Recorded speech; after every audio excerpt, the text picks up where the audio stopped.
பழத்தோட்ட ஊழியங்கள், கர்த்தரருளின ஊழியங்கள். திராட்சை பழத்தோட்ட ஊழியங்கள், கர்த்தரருளின ஊழியங்கள். அவரில் நிலைத்திருந்து கனி கொடுப்போம், கர்த்தர் வாய்க்க செய்வார். அவரில் நிலைத்திருந்து கனி கொடுப்போம், கர்த்தர் வாய்க்க செய்வார். துதி உமக்கே, துதி உமக்கே, துதி உமக்கே என்றுமே என்றும். துதி உமக்கே, துதி உமக்கே, துதி உமக்கே என்றுமே என்றும். துதி உமக்கே என்றுமே என்றும். துதி உமக்கே என்றுமே. சிறியவனை பொழுதிலிருந்தும் எளியவனை குப்பையிலிருந்தும் எடுத்து உயர்த்தி ராஜாக்களோடும் பிரபுக்களோடும் வந்திருக்க செய்கிற அருமை ஆண்டவர் இயேசு கிறிஸ்துவின் இனிதான நாமத்தினாலே இந்த சத்தத்தை கேட்கின்ற அனைத்து தேவனுடைய பிள்ளைகளுக்கும் என்னுடைய அன்பான வாழ்த்துகிறேன். நீங்கள் கோடா கோடியை பெருகுவீர்களாக, உங்களுடைய பிள்ளைகள் கோடா கோடியை பெருகுவார்களாக என்று வாழ்த்துகின்றேன், ஆசீர்வதிக்கின்றேன். பிரியத்துக்குரியவர்களே, இந்த நாளிலும் உங்களை இப்படியாக சந்திப்பது மிகப்பெரிய சந்தோஷம். தேவன் தன்னுடைய பிள்ளைகளுக்கு என்று சொல்லி எப்பொழுதுமே அவர் விசேஷித்தமான ஆசீர்வாதங்களை வைத்திருக்கின்றார். சாதாரணமான நன்மைகளை அவர் நமக்கு தர விரும்புவதில்லை. உலகத்தார் அப்படிப்பட்ட சாதாரணமான நன்மைகளை பெற்றுக்கொள்ள வேண்டும் என்று போராடுகிறார்கள், உடனடியாக அவர்களுக்கு கிடைத்து விடுகிறது. நமக்கு கிடைப்பதில்லை, ஏனென்றால் அதைவிட பல மடங்கு மிக பெரிதான ஆசீர்வாதங்களை ஆண்டவர் நமக்கு வைத்திருக்கின்றபடியினாலே சில காலங்கள் நம்மை கால தாமதம் ஏற்படும்படியாக செய்கின்றார். அதன் பிறகு ஆண்டவர் நம்மை அளவில்லாமல் ஆசீர்வதிக்கின்றார். இது நாட்களில் ஆதி ஆகமங்களில் இருக்கிற அந்த தேவனுடைய கதாபாத்திரங்கள், கேரக்டரிஸ்டிக்ஸ், இந்த heroes of the Old Testament, Abraham, Isaac, அப்புறம் இங்கே யாக்கோபு, அப்படிலாம் நம்ம பார்க்குறோம். அவருடைய வாழ்க்கையில் என்ன நடந்தது, அதன் மூலமாக நாம் என்ன கற்றுக்கொள்கிறோம், நம்முடைய வாழ்க்கைக்கு அவைகள் எப்படி பிரயோஜனமானவைகளாக இருக்கின்றன என்பதையெல்லாம் இந்த நாட்களில் நான் சிந்தித்து வருகிறோம். அநேகருக்கு அவைகள் ஆசீர்வாதமாக இருப்பதை பார்த்து நான் ஆண்டவரை துதிக்கின்றேன், சோத்தரிக்கின்றேன். இந்த வாரம் சனிக்கிழமை, மாதத்தின் முதல் சனிக்கிழமை, கர்த்தருக்கு சித்தமானால் நாகர்கோவில் ஜனங்களே, உங்களை தேடி அடியாராகி நான் வருகின்றேன். அந்த வடசேரி பஸ் ஸ்டாண்ட் உங்களுக்கு தெரியும், பின்னால் WCC காலேஜ் இருக்குது, அதில் கொஞ்சம் தூரம் வந்தீங்கன்னா ஒரு ரவுண்டானா இருக்கும், பக்கத்தில் விஜயதாத் கல்யாண மண்டபம் இருக்கும், அங்கே வச்சால அதற்கு மேல் பகுதியில் அந்த OMC ஹால் இருக்கிறது, அங்கே வைத்து நம்முடைய விடுதலை நாள் கூட்டங்கள் நடைபெறும். கூட்டத்தின் இறுதியில் சகோதரர் நெல்சன் அவருடைய சொந்தக்காரர் ஒரு ஐயா எல்லோருக்கும் சிறப்பான விருந்து அளிக்கின்றார்கள், சிக்கன் விருந்து அளிக்கின்றார்கள். அவர்களுக்கு கர்த்தர் ஆசீர்வதிப்பாராக, நன்றி செலுத்திக் கொள்கிறேன். அவருடைய குடும்பத்தை கர்த்தர் ஆசீர்வதிப்பாராக என்று வாழ்த்துகிறேன். மாதந்தோறும் யாராவது இப்படி செலவினங்களை பொருட்படுத்தால் மிகவும் நலமாக இருக்கும் என்று சொல்லி நான் நினைக்கின்றேன். அதுக்கடுத்தாப்பில் கூட்டத்தின் இறுதியிலே உங்கள் அனைவருக்கும் நான் தனித்தனியாக ஜெபிப்பேன் என்பதையும் மகிழ்ச்சியோடு கூட நான் அறிவித்துக்கொள்ள ஆசைப்படுகிறேன். நாகர்கோவில் ஜனங்கள் திரளாக வந்து பங்கு பெற்று இயேசு கிறிஸ்து உங்களுக்கு தரும் இலவச விடுதலையை பெற்று செல்லும்படியாக அன்போடு அழைக்கின்றோம். பிரியத்துக்குரியவர்களே, இந்த நாளிலும் கூட நம்முடைய பிரயோஜனத்திற்காக சில வசனங்களை தியானிப்பதற்கு முன்பதாக வழக்கம்படியே நான் அடைக்கலான் குருவி முதியோர் இல்லத்தை அறிமுகப்படுத்த விரும்புகிறேன். நிறைய பேருக்கு இப்போ தான் தெரிய வருகிறது, அந்த தேவனுடைய மாளிகைக்குள்ளாக, ஜெபஸ்தலத்திற்குள்ளாக அந்த அடைக்கலான் குருவி ஆவிக்குரிய முதியோர்களும் இருக்கிறது என்று சொல்லி, அங்கே இருப்பவர்களுக்கு எப்பொழுது பார்த்தாலும் ஜெபங்களை நாம் ஏறெடுத்து கொண்டே இருக்கிறோம். அது அநேகருக்கு ஆசீர்வாதமாக இருக்கிறது. இன்னுமாக அங்கே இருப்பவர்களுக்கு 3 வேளையும் விதவிதமான உணவுகளை நாம் கொடுத்து அவர்களை பராமரித்து வருகிறோம், அவர்களை நாம் சந்தோஷப்படுத்தி வருகிறோம். நிறைய இடம் இருக்குது, அடைச்சிலாம் வைக்கிற எக்கச்சக்கமான இடம் இருக்குது, வரலாம், போகலாம், ஜெபிக்கலாம், வாக்கிங் போகலாம். நல்ல ஒரு ஆவிக்குரிய அட்மாஸ்பியர். யார் ஆவிக்குரிய முதியோர் தேடுகிறார்களோ அவர்களுக்கு இந்த இடம் மிக சிறப்பானதாக இருக்கும். அப்படிப்பட்டவர்களுக்கு நீங்கள் இந்த அடைக்கலான் குருவி எனப்பட்ட முதியோர் இல்லத்தை அறிமுகப்படுத்துங்கள். அது மாத்திரமல்ல, பிரியத்துக்குரியவர்கள், உங்கள் வீடுகளில் நல்ல நாட்கள் இருக்கும் பொழுது அங்கே இருப்பவரை நினைத்து நீங்கள் விருந்தளியுங்கள். நாம் இப்பொழுது புதிதாய் கிட்ட இருக்கிற ஸ்கூல் மற்றும் அனாதை பிள்ளைகள் இல்லத்திற்கு ஏராளமான பணம் தேவைப்படுகிறது. கர்த்தரால் ஏவப்பட்டவர்கள் நீங்கள் கொடுக்கலாம். இப்போவுமே நமக்கு மார்ச் பிறக்க போகுது, மார்ச், ஏப்ரல், மே, ஜூனில் ஆரம்பிக்கணும். எனவே அதை 10,000 ரூபாயாக நான் வைத்திருக்கிறோம். என்னுடைய பங்களிப்பு இந்த அனாதை இல்லத்திற்கு அவர்களுக்கான ஸ்கூலுக்கு அப்படின்னு சொல்லி நீங்கள் விரும்புகிறவர்கள் தாராளமாக நீங்கள் அளிக்கலாம். பிரியத்துக்குரியவர்களே, இந்த நாளில் நம்முடைய பிரயோஜனத்திற்காக ஆதியாகமம் 29வது அதிகாரம் 30வது வசனம். யாக்கோபு ராகேலைச் சேர்ந்தான். லேயாளை பார்க்கிற ராகேலை அவன் அதிகமாக நேசித்து பின்னும் 7 வருஷம் அவனிடத்தில் சேவித்தான். லேயாள் அற்பமாக எண்ணப்பட்டாள் என்று கர்த்தர் கண்டு அவள் கற்பம் திரிக்கும்படியாக செய்தார். ராகேலோ மலடியாக இருந்தாள். தான் விரும்பாத லேயாளையும் யாக்கோபு திருமணம் செய்கின்றார். மிகவும் நேசித்த ராகேலையும் அவர் திருமணம் செய்கின்றார். அப்படி என்றால் லேயாள் எனப்பட்ட அந்த அக்கா, கூச்சப்பார்வை உடைய அந்த லேயா ஒரு அழையா விருந்தாளியாக, விரும்பப்படாத விருந்தாளியாக யாக்கோபோடு கூட தொடர்ந்து பிரயாணிக்கும்படியான ஒரு சூழ்நிலை உருவாகின்றது. பல வருடமாய் கனவு கண்ட, பல வருடமாய் நேசித்த, பல வருடமாய் அடைய வேண்டும் என்று நினைத்த, மனைவியாக அடைய வேண்டும் என்று நினைத்த ராகேலோடும் யாக்கோபு பிரயாணிக்கின்றார். விரும்பவே விரும்பாத அந்த லேயாளோடு கூட பிரயாணிக்கின்றார். ஒரு பக்கம் ராகேலுக்கு அதிக அன்பை காண்பிக்கின்றார், இன்னொரு பக்கம் சீ என்று சொல்லி அவர் லேயாளை அங்கே மிகவும் அற்பமாக நடத்துகின்றார். அவர் மாத்திரமல்ல, ராகேலும் அற்பமாக அவள் நடத்துகின்றாள். அங்கே மிக குழப்பங்கள் ஏற்படுவதை காண்கிறோம். இப்படியாக அவருடைய வாழ்க்கை செல்கிற பொழுது பரலோகத்தின் தேவன் அதை பார்க்கின்றார். ஏன் நீ லேயாளை அற்பமாக நினைக்கின்றாய் என்று அவர் வருத்தப்படுகிறார்.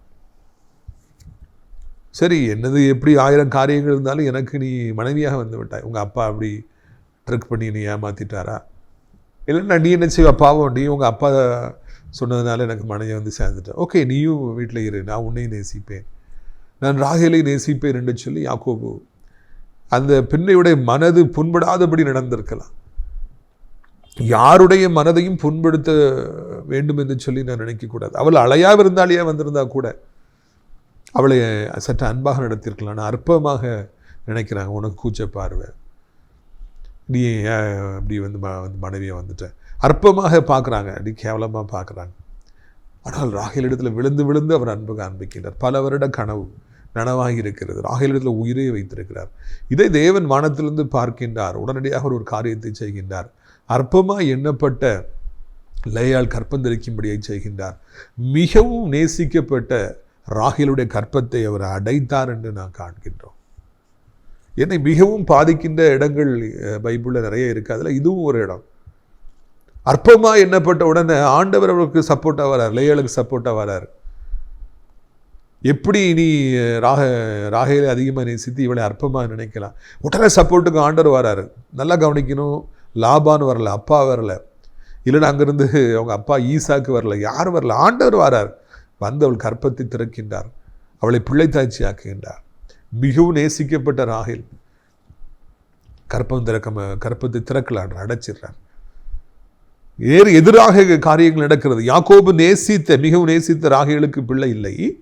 யாக்கோபாலே அற்பமாய் எண்ணப்பட்ட லேயாளுக்கு அங்கே குழந்தை உண்டாகின்றது, குழந்தை பிறக்கின்றது. இதன் மூலமாக மனிதர்கள் எப்படி அவர்கள் திட்டமிடுகிறார்கள், மனிதர்கள் எப்படி செயல்படுத்துகிறார்கள் என்பதெல்லாம் அநேக நேரங்களில் ஒன்றுமே இல்லை. கர்த்தர் என்ன நினைக்கிறாரோ அதான் நடக்குது. ராகேலுக்கும் நிச்சயமாக குழந்தை பிறந்திருக்கும். இவர் லேயால அற்பமாக நினைக்காம அவர் நடத்தாமல் இருந்திருப்பாங்க. 2 பேரும் கற்பம் தெரிச்சிருப்பாங்க. இங்கே இப்படி அற்பமாக நினச்சதுனால அவளுக்கு உடனே குழந்தை பிறக்கிறது, இங்கே குழந்தை இல்லை. அப்போது அந்த பெண் என்ன சொல்கிறார் பாருங்கள், இப்படி பிறந்த உடனே என்ன செய்கிறார் பாருங்கள், இப்பொழுது என் புருஷனை நேசிப்பார் என்று சொல்லி அவனுக்கு ரூபன் என்று பெயரிட்டான். உடனே ரூபன் சொல்லி ஒரு பேர், எப்போது என் புருஷன் என்னை நேசிப்பார். அவளுடைய ஒரே ஒரு எதிர்பார்ப்பு என் கணவர் என்னை நேசிக்க வேண்டும் என்பதே. பிரித்துக்குரியவர்களே, இன்றைக்கு ஒருவேளை இந்த லேயாளை போல நீங்களும் அற்பமாக எண்ணப்படலாம். நீங்கள் வேலை பார்க்கிற இடத்துல உங்களை அற்பமாக நடத்தலாம்.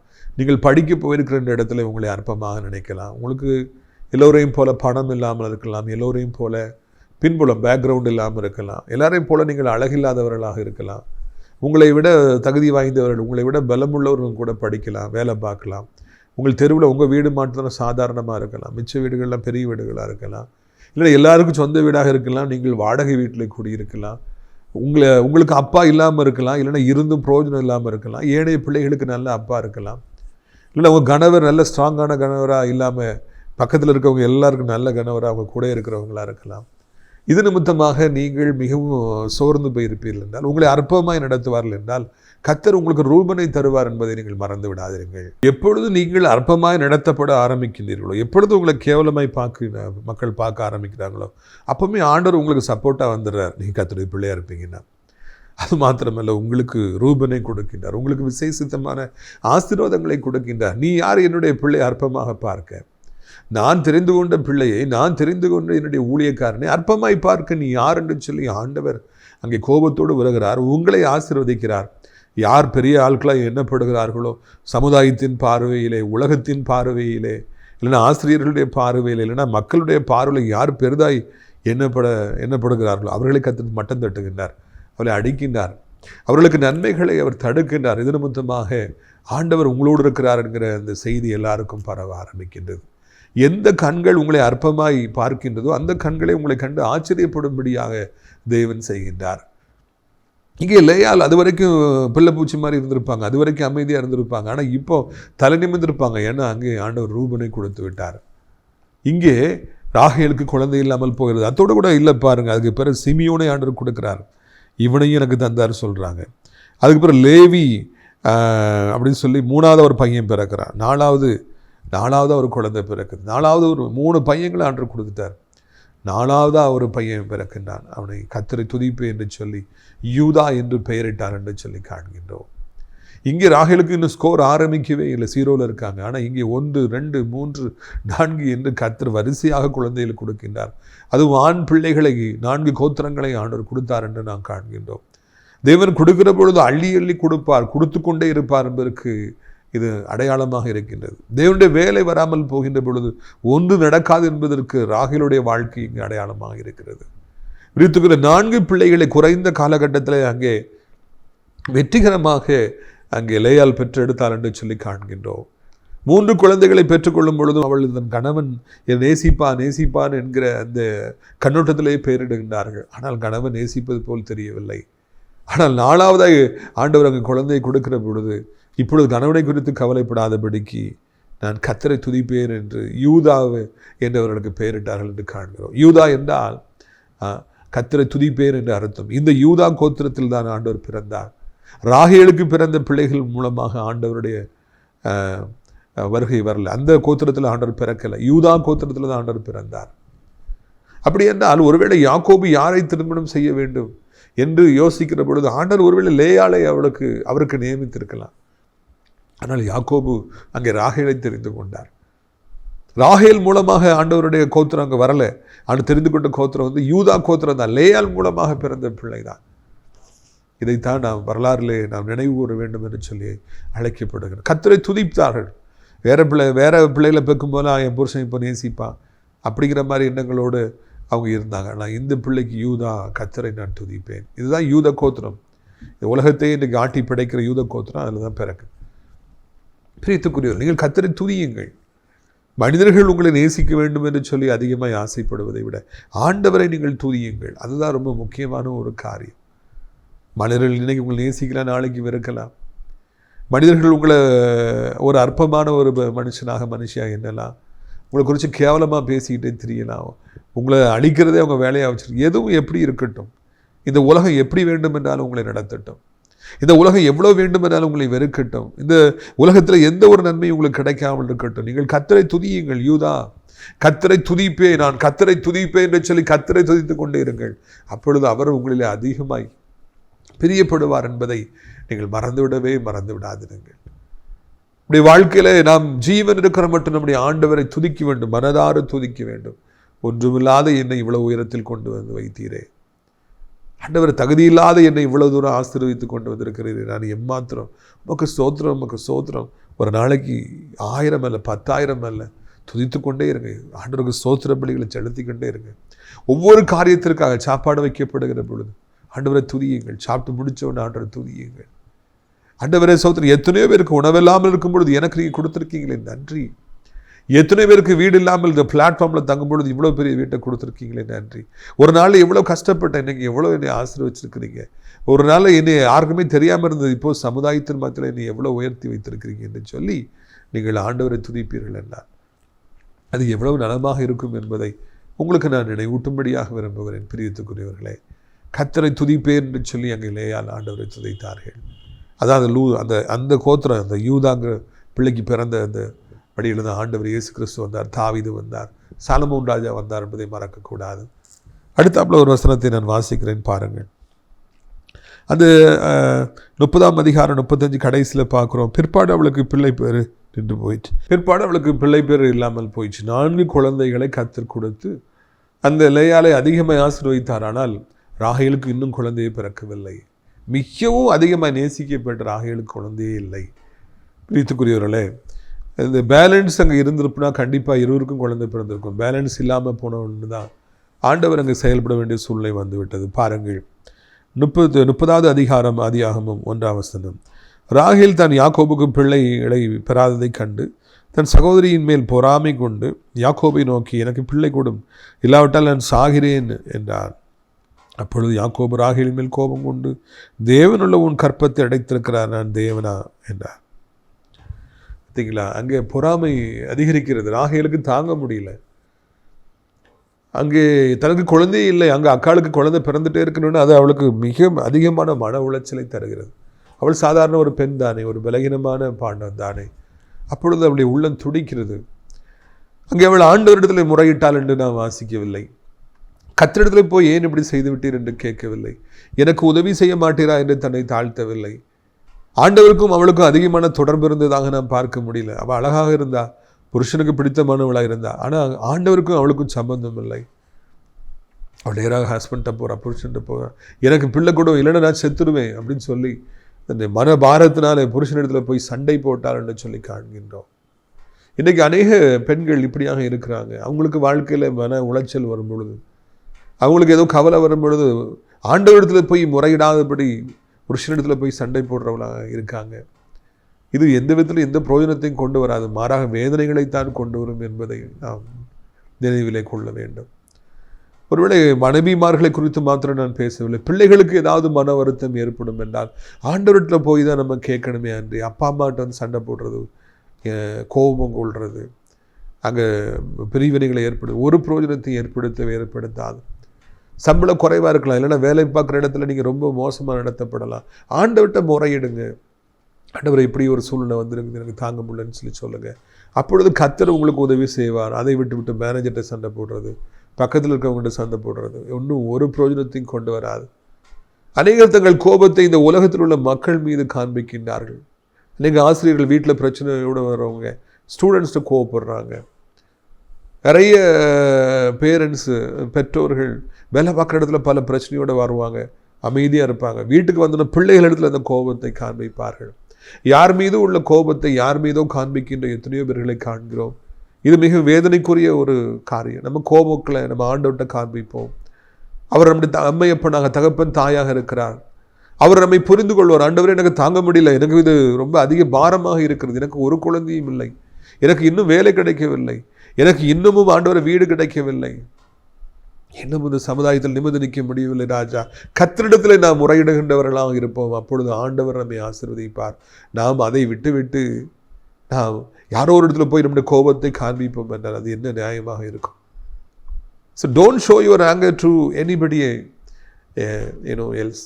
It will not bring any good. அது இன்னும் காயங்களை அதிகரிக்க தான் செய்யும், இன்னும் வேதனையை அதிகரிக்க தான் செய்யும். ஆண்டவர்கிட்ட போய் சொன்னீங்கன்னா அது எவ்வளவோ பிரயோஜனத்தை கொண்டு வரும் என்பதை நீங்கள் மறந்துவிடக்கூடாது. பிரியத்துக்குரியவர்களே, இந்த அனுபவத்துக்குள்ளாக நீங்கள் வாருங்க. உங்களை நீங்களே பயிற்சி வைங்க. You train yourself. என் கோபத்தை நான் யார்ட்டையும் காட்ட மாட்டேன். இங்கே ஒரு பிரச்சனை வந்துருச்சு, இங்கே ஒரு வியாதி வந்துருச்சு, தேவை வந்துருச்சு, மனம் உடைஞ்சிருக்கும்போது யாராவது வந்தாங்கன்னா நான் விழ மாட்டேன். கவர்மெண்ட் ஜாபில் இருக்கலாம், போலீஸில் இருக்கலாம், ஏதோ ஒரு பிரச்சனை இருக்கும்போது யாரோ சம்பந்தம் இல்லாத ஆட்கள் வரும்பொழுது அவங்க மேலே போய் நீங்கள் கோபத்தை காட்ட வேண்டாம் என்பதை நீங்கள் புரிந்து கொள்ளுங்கள். இன்னொரு பக்கம் நாம் பார்க்கும் பொழுது அவ்வளவு அதிகமாக நேசித்த யாக்கோபை அவள் திட்டுகின்றாள். எனக்கு பிள்ளை கூட இல்லைன்னா செத்துருவேன், உமானு தான் எனக்கு பிள்ளை இல்லை. அவ்வளவு யாக்கோபு நேசித்தார். ஆனால் அந்த ராகேல் ஒரு நாளில் சண்டைக்கு வருகின்றாள், குற்றம் சுமத்துகிறாள், நான் செத்துருவேன்னு சொல்லி பயங்காட்டுகின்றாள். யாக்கோபுடைய நிலைமையை இப்போ யோசித்து பாருங்க.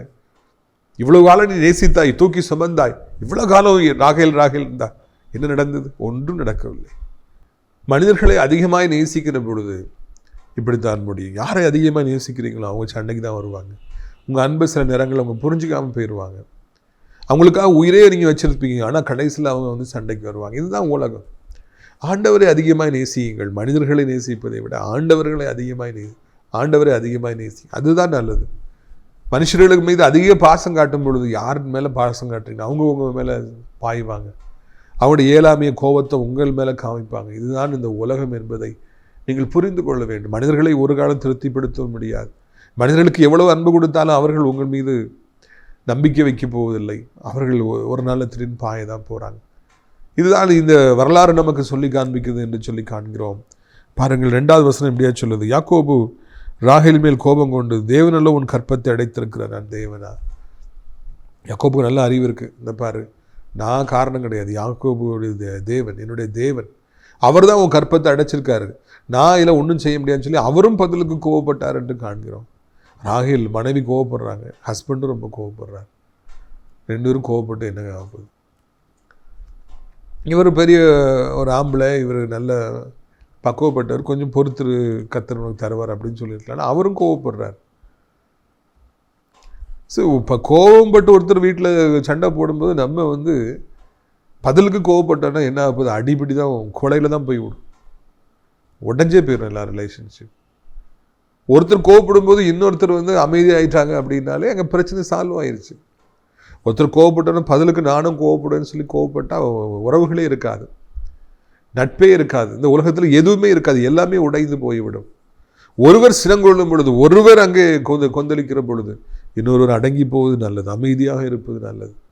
அதுதாங்க வாழ்க்கையின் ரகசியம். யாக்கோபு ஏன் கோவப்படுறாரு, பதிலுக்கு ஏன் கோவப்படுறாரு? அவர் சொல்கிறது உண்மைதான், ஆனால் அதுக்காக கோவப்படணுங்கிற அவசியம் இல்லையே. பெண்ணானவள் அப்படி தான் இருப்பாள், அவள் பலகீனமான பாண்டதான் அறிந்து அவள் அமைதியாக இருந்திருக்கலாம். ஆனால் அவர் அமைதியாக இல்லை என்று நாம் காண்கின்றோம், கோபப்படுவதை பார்க்கிறோம். கோபத்துக்கு பதில் வந்து அமைதிதான், சாந்தம்தான் தவிர பதில் கோபம் அல்லவே அல்ல.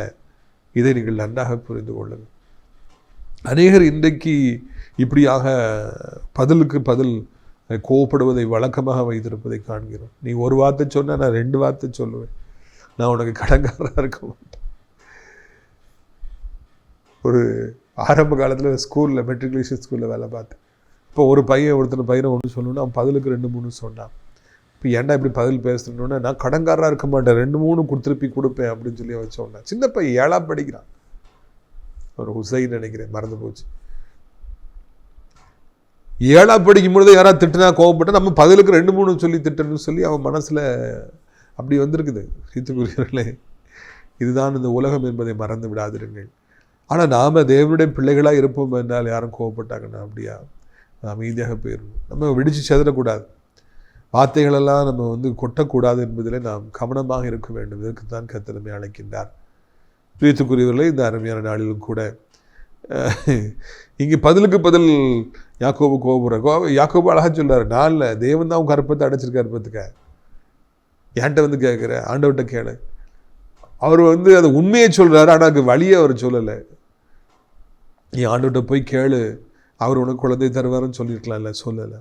மனைவியை அவர் ஜெபத்தில் நடத்தவில்லை. அவங்க அப்பா வந்து மனைவிக்கு குழந்தை இல்லைன்னு ஜெபிச்சார் மனைவிக்கா, இவர் அப்படி ஜெபிக்கலை, ஆண்டவர்கிட்ட நடத்தலை, ரீசனை மட்டும் சொன்னார் அப்படின்னு காண்கிறோம்.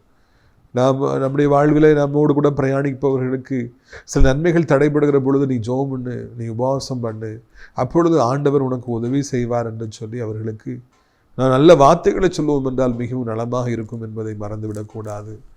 அதுக்கு பிறகும் கூட பாருங்கள், அங்கே தான் என்ற ஒரு குழந்தை பிறக்கின்றான், நப்தலி என்ற பிள்ளை பிறக்கின்றாள், சில்பாலுக்கு வந்து காத் என்று சொல்லி, ஆசேர் என்று சொல்லி பிள்ளைகள் பிறக்கின்றார்கள். கடைசியாக 17 பாருங்கள், அங்கே தேவன் லேயாளுக்கு செவி கொடுத்தார், அவள் கர்ப்பவதியாகி யாக்கோபுக்கு 5ஆம் குமாரன் இசக்காரை பெற்றார். 5வது பிள்ளையும் லேயாளுக்கு பிறந்து விடுகிறது. அதுக்கு பிறகு நம்ம பார்க்கும் பொழுது 22ஆம் வசனம் எப்படியா சொல்லுகிறது, தேவன் ராகேலை நினைத்திருந்தால் அவளுக்கு தேவன் செவி கொடுத்து அவள் கற்பந்தரிக்கும்படியே செய்தார். அப்பொழுது அவள் தேவனை நெந்தியை நீக்கிவிட்டார் என்று யோசேப்பு என்று பெயரிட்டார். அங்கே ஆண்டவர் கடைசியாக ராகேலையும் நினைத்தார், அவளும் குழந்தை பெற்றெடுத்தாள் என்று சொல்லி நான் காண்கின்றோம். ரொம்ப கால வெயிட்டிங், லாங் வெயிட்டிங், கடைசியில் யோசேப்பு அங்கே பிறக்கின்றார். இந்த யோசேப்பு தான் இந்த அண்ணன்மார்கள் எல்லாருக்கும் தலைவராக இருந்தார். எகிப்திலே ஏராளமான ஆசீர்வாதங்களை அவர் கொண்டு வந்தார் என்பதெல்லாம் வரலாறு நமக்கு சொல்கிறது என்று நாம் அறிய வருகிறோம். ஆக இப்படியாக யாக்கோபுக்கு 11 புத்திரர்கள் பிறந்தார்கள். தீனார் எனப்பட்ட ஒரு மகளும் பிறந்தால் இந்த சாப்டரில் நம்ம பார்க்கிறோம். பிரியத்துக்குரியவர்களே, இப்படியாக கர்த்தர் யாக்கோபை பெருக பண்ணினார். 12 கோத்திரங்களை அவருக்கு கொடுத்தார் என்று நாம் காண்கிறோம். இஸ்ரவேலின் 12 கோத்திரங்களும் அவருடைய பிள்ளைகளாகவே இருந்தார்கள் என்று நாம் அறிய வருகிறோம். கர்த்தர் இப்படிப்பட்ட பெரியதான ஆசீர்வாதங்களை அவருக்கு நிச்சயமாக தன்னுடைய பிள்ளைகளுக்கு கொடுப்பார். ஒரு நோக்கத்தோடு உங்களை தெரிந்து கொண்டார். ஒரு நோக்கத்தோடு இந்த செய்திகளை நாள்தோறும் நீங்கள் கேட்கும்படியாக அவர் செய்திருக்கிறார். இனியும் கூட அவர் உங்களை ஆசீர்வதிப்பார் என்பதில் சந்தேகமில்லை. உங்களுடைய ஆசீர்வாதங்களுக்காக நான் ஜெபிக்கும்படியாக விரும்புகிறேன். நாம் ஜெபிக்கலாமா? கர்த்தர் தாமே, கர்த்தர் தாமே நாம் பட்சத்தில் நிற்பதா, சத்ரு வெள்ளம் போல் வந்தாலும் பத்திரமாய் நிற்கின்றோம். நம்மை நம்பி பிறரை நம்பி நாம் நடந்தால் விம்முவோம். கர்த்தர் தாமே, கர்த்தர் தாமே துணைக்கு நின்றால் வெல்லுவோம். மனித வாழ்க்கை கண்ணீர் என்பார் உலகில் அநேகர் உண்டல்லோ. கர்த்தரின் துணை அறியார் கூறும் மனவருத்தம் அதுவல்லோ. துன்பம் துக்கம் சூழ்ச்சி எதிரி சதிகள் எதுவென்றாலும் வெல்லுவோம். கர்த்தர் தாமே, கர்த்தர் தாமே துணைக்கு நின்றால் வெல்லுவோம். கர்த்தர் தாமே, கர்த்தர் தாமே நம் பட்சத்தில் நிற்பதா, சத்ரு வெள்ளம் போல் வந்தாலும் பத்திரமாய் நிற்கின்றோம். நம்மை நம்பி பிறரை நம்பி நாம் நடந்தால் விம்முவோம்.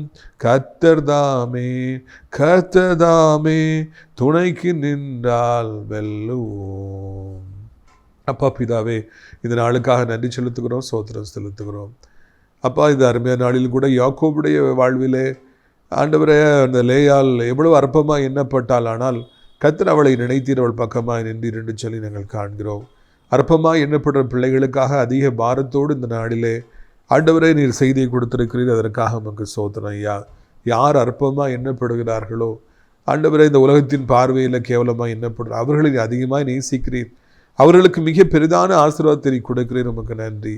நான் கர்த்தரை துதிப்பேன். யூதா கோத்திரம், அதில் தான் நீங்கள் பிறந்தீங்க. தாவீது பிறந்தாருப்பா.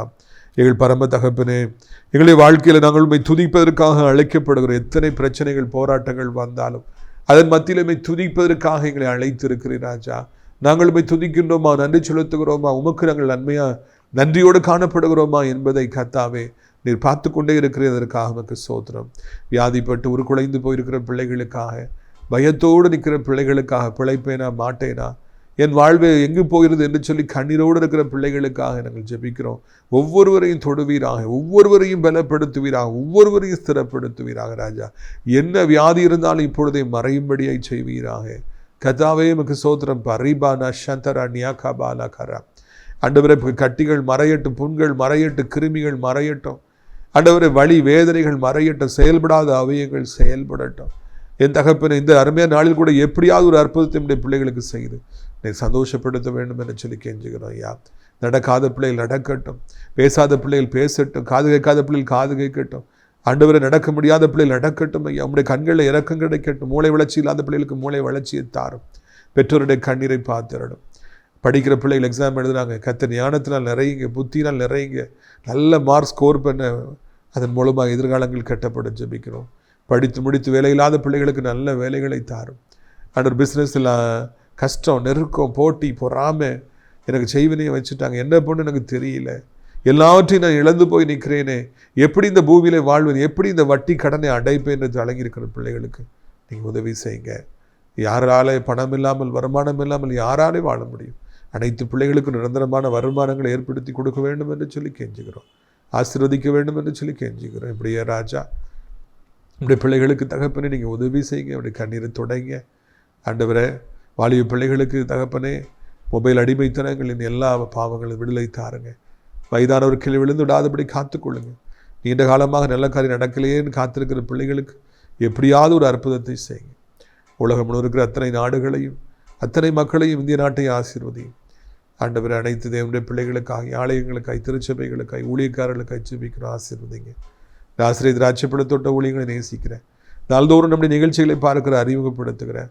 அடைக்கலான்குரிய முதியோர் இல்லத்தை தாங்குகிறேன். அன்று ஒவ்வொரு நல்ல உள்ளத்தையும் ஆசீர்வதிங்கப்பா. அடைக்கலான்குரிய முதியோர் இல்லத்தில் தங்குவதற்கு ஏராளமான இடங்கள் உண்டே. ஜனங்களை அழைத்து கொண்டு வரும். கர்த்தர் மகிமைப்படும், பெரிய காரியங்களை செய்யும். இரட்சகர் இயேசு மூலம் ஜெபிக்கிறோம் நல்ல பிதாவே. என் ஆத்துமாவை கர்த்தரை சோத்திரி, என் முழு உள்ளமே அவருடைய பரிசுத்த நாமத்தை சோத்திரி. என் ஆத்துமாவை கர்த்தரை சோத்திரி, அவர் செய்த சகல உபகாரங்களையும் ஒரு பொழுதும் மறவாதே. ஆமென். கர்த்தராகிய இயேசு கிறிஸ்துவின் கிருபையும் பிதாவாகிய தேவனுடைய அன்பு பரிசுத்தாவிடைய அந்யோன்ய ஐக்கியமில்லாத பிரசன்னம் உங்கள் அனைவருடைய இன்றைக்கு சதா காலங்களில் நிலைத்திருப்பதாக. அல்லேலூயா, அல்லேலூயா.